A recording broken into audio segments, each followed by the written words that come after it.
G'day, welcome to another episode of Country Life on the Coast. My name is Sean, and on today's episode we're going to review this Ryobi sliding mitre saw.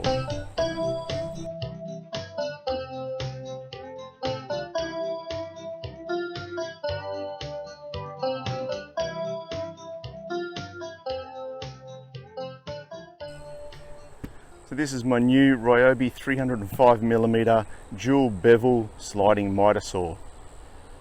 I also call them a compound saw. Maybe someone can put a note in the comment to explain to me what the difference between a compound saw is and a mitre saw. But this 305mm, nice big size, should cut every piece of timber I basically need to cut. So let's open him up, see what's included, and yeah, see how good it is.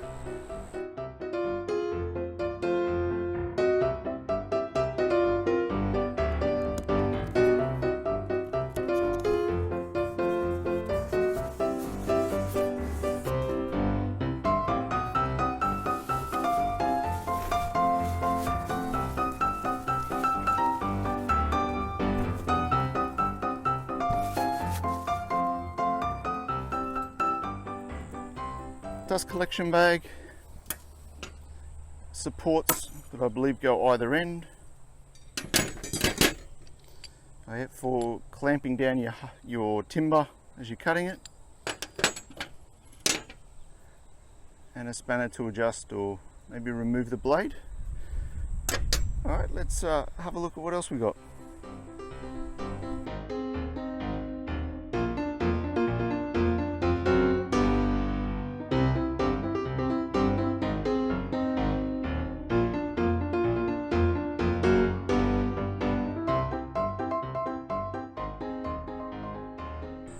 Okay, so this is it. I chose this one because I've got some other Ryobi tools and I've been happy with them so far, how they've gone. The warranty period of them is really good.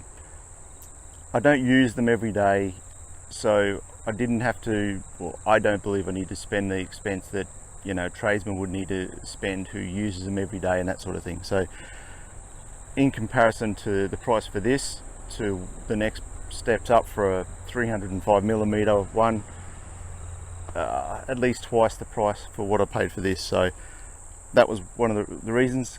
It comes with a 4-year warranty as well. So like I said, for home use, DIY use, it should be good. So some of the key features that I like about it: quite an easy just undo, and a good dial indicator here to show what degrees you can set it at.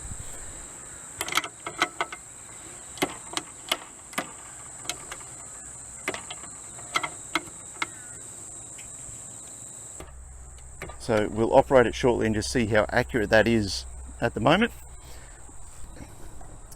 There's also this big metal handle here that you can undo, which means you can do different mitre cuts down to 45 degrees as well. And again, there's a good indicator at the top here about what degrees you're looking at. So we'll put that back at 0 and do that up.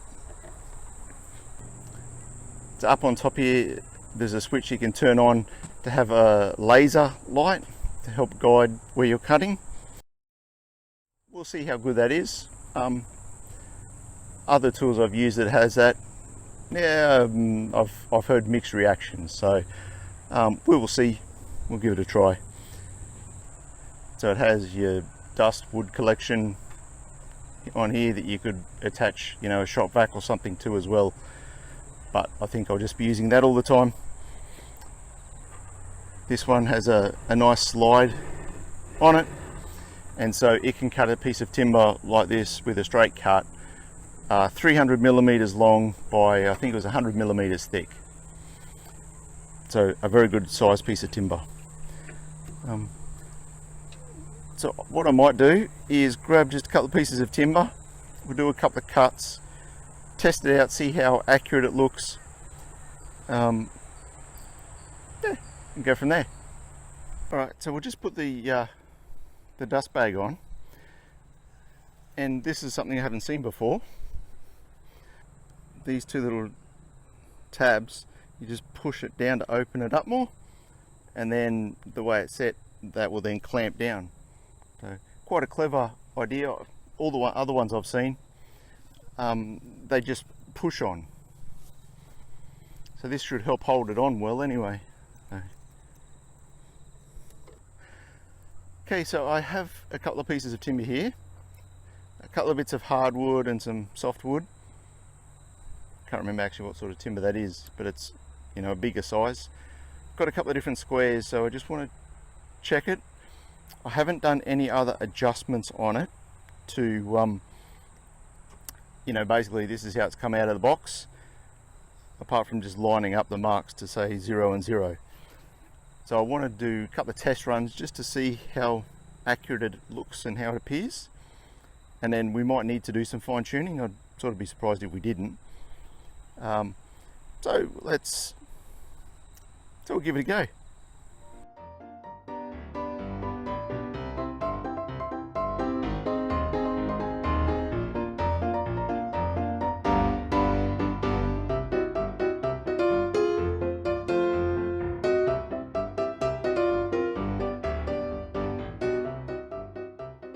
So I'm not sure if you could see that, but I'm very happy with how square it is on this piece of timber across here, which means that the 0 degrees of how this moves this way and that way is very accurate, and checked with both speed square and this square, and both are, you know, basically spot on. What I'm not happy about, and this could be the timber as well, I'll check it on a couple of other pieces, but it's not 90 degrees this way, which is where that sits. So we can play with that a bit more and adjust it and trial it with a few more pieces of timber too before I try anything else. So I'll do just a couple of quick cuts on this, do a couple of cuts on the hardwood, and then do a trim on this as well. Then we'll have a look at all three samples.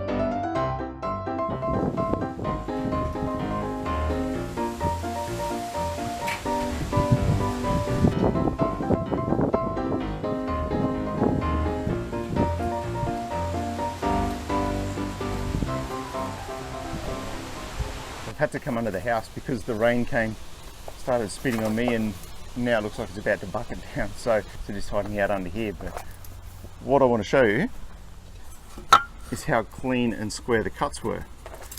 Extremely happy with how square it is on the long side, which I showed you on one of the previous pieces as well, but it's very accurate.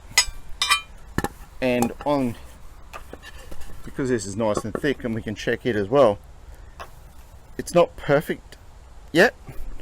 I'll have to make a little adjustment, but it's very, very close. So for when you want to be really accurate, we're going to have to fix that up a little bit. But initially, you know, straight out of the box and just trying to put on 0 the best I can, yeah, quite happy with it. We'll do a few more tests and start using it to build a few things as well, and sort of learn a bit more as we go. I think the first few things that I use that for and cutting, I'll make sure don't have to be 100% accurate, and that way I can learn more of it, the ins and outs of it. So overall, very happy with it. I think there's going to be a lot of little things that I learn along the way. You might have seen me just having issues lowering initially, and there's a stop on the back that I had to learn how to pull out, and it actually turns 90 degrees so that it stays out, so you can just keep going. I know it's got a depth stop on it, so I just need to understand all the little adjustments you can make on it. And the same with the slide. There is actually a lock on that I've found just at the end there actually. So there's a lot of adjustment that I'll learn as I use it more and more. So that's a quick overview of the Ryobi dual bevel sliding miter saw. So you'll see that in a lot more projects coming up. It's going to get a bit of use, which is good. That's why I bought it. So you're going to see that in future projects. I'm going to use that quite a bit. I've got a few projects already planned. So that will be coming out, and like I said, we'll keep learning how to use that more and more. But that's all we've got in this episode. Thank you so much for watching. Please hit that like and subscribe button, and we'll catch you next time. God bless.